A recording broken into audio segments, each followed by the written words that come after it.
हाजरा बीबी और जुम्मा खान की शादी को 10 साल हो चुके थे। उनके 3 बेटियां और 1 बेटा था। ज्यादा बच्चियां पैदा होने की वजह से उनके दरमियान लड़ाई झगड़े होते रहते थे। हाजरा को अक्सर लान तान और तरह तरह की बातें सुननी पड़ती थीं और जमाने की तल्ख रिवायत है कि हमेशा औरत को ही इस मामले में कसूरवार ठहराया जाता है। हाजरा इसलिए शदीद डर और खौफ में मुब्तला रहती थी कि अगर उनके यहाँ फिर बच्ची पैदा हुई तो जुम्मा खान उनको घर से ही बेदखल कर देगा। इस खौफ ने तो हाजरा का चैन और सुकून हराम कर रखा था। लेकिन अल्लाह ताला के काम में इंसान का क्या बस चलता है, कभी कभार दुआओं से भी काम नहीं निकलता। इस बार हाजरा के साथ भी कुछ ऐसा ही हुआ। 3 बच्चियों के माँ के कोख से फिर एक बच्ची ने जन्म लिया। जुम्मा खान गांव से दूर एक छोटे से कस्बे में सब्जी और फलों की मंडी में एक छोटा व्यापारी था। वो अब के बार इंतहाई पुरुम्मीद था कि उनके यहाँ बच्चा ही पैदा होगा, इसलिए उसने अपने साथी व्यापारियों को पेशगी मिठाई भी खिला चुका था। जुम्मा खान उस रोज शाम होने से पहले ही घर की तरफ रवाना हुआ। उधर घर में हर कोई चुप साध के बैठा था। घर के तमाम अफराद का बर्ताव बेहतर नहीं था। सबको ऐसा ही लगता था कि जैसे हाजरा ही कसूरवार हो। जुम्मा खान के घर आते ही हालात कुछ ज्यादा ही खराब हो गए। वो इंतहाई अफसरदा होके घर से चल पड़े। जुम्मा खान ने ये इरादा कर लिया कि वो दूसरी शादी करके ही रहेगा। लेकिन इससे पहले उन्होंने गांव के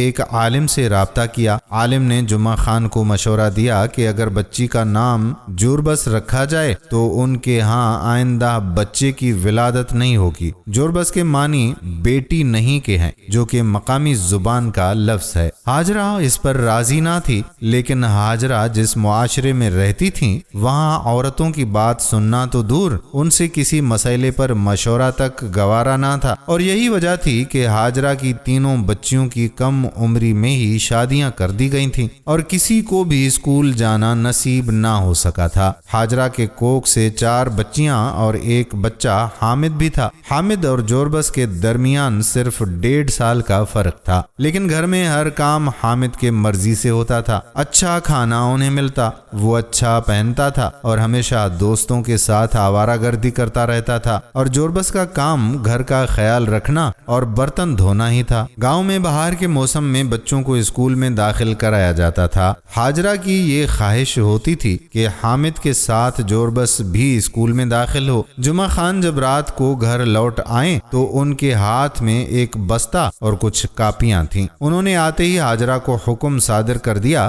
कि हामिद के कपड़े धो के तैयार कर लें, अगले दिन उनको स्कूल लेके जाना है। जोरबस अब 6 साल की हो चुकी थी। बच्चे तो बच्चे ही होते हैं। बाप चूंकि इतना रोबदार था कि बच्ची की तो आवाज ही नहीं निकल सकती थी और अपनी सारी फरमाइशें बस अम्मी से करना होता था। जोरबस ने भी हाजरा से ये इल्तिजा की कि उनको भी स्कूल भेजा जाए। जुम्मा खान से जब इस बारे में बात की गई तो गोया कयामत टूट पड़ी। वो बच्चों के तालीम के हक में नहीं था, लेकिन इस बार हाजरा की जिद ने आखिरकार जुम्मा खान को मजबूर ही कर दिया और आखिरकार ये बात तय हुई कि जोरबस को गांव के सरकारी स्कूल में दाखिल कराया जाएगा। कुछ सालों के बाद बच्चों ने 10वीं जमायतें पास कर लीं। हामिद के दोस्त कराची में पढ़ने जा रहे थे। जुम्मा खान ने हामिद को भी कराची पढ़ने भेज दिया। उधर जोरबस मैट्रिक के बाद उसी सरकारी स्कूल में बतौर उस्तानी प्राइमरी क्लास के बच्चों को पढ़ाने लगी। जोरबस मुआशरे के हालात पे कड़ी नजर रखती थी और अपनी मेहनत और लगन से ये साबित करना चाहती थी कि लड़की भी मुआशरे का एक अहम रुकन बन सकती है। प्राइवेट तालीमी निज़ाम इनके लिए बहुत कारआमद रही और इस तालीमी निज़ाम के तवस्सुत से जोरबस ने सोशियोलॉजी में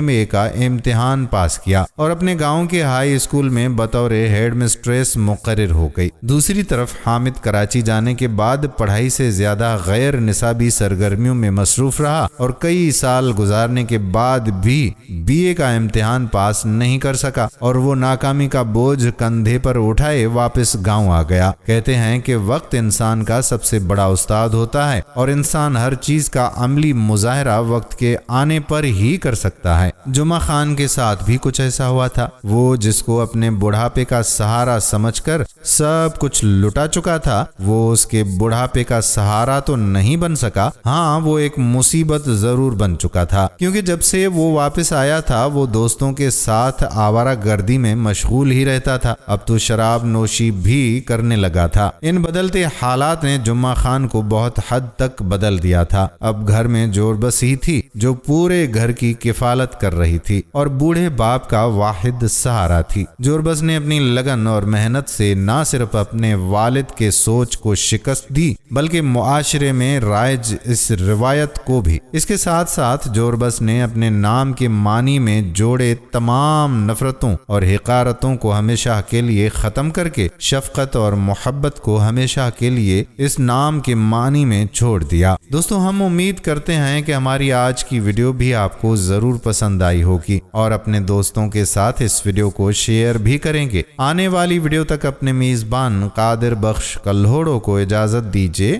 اللہ حافظ۔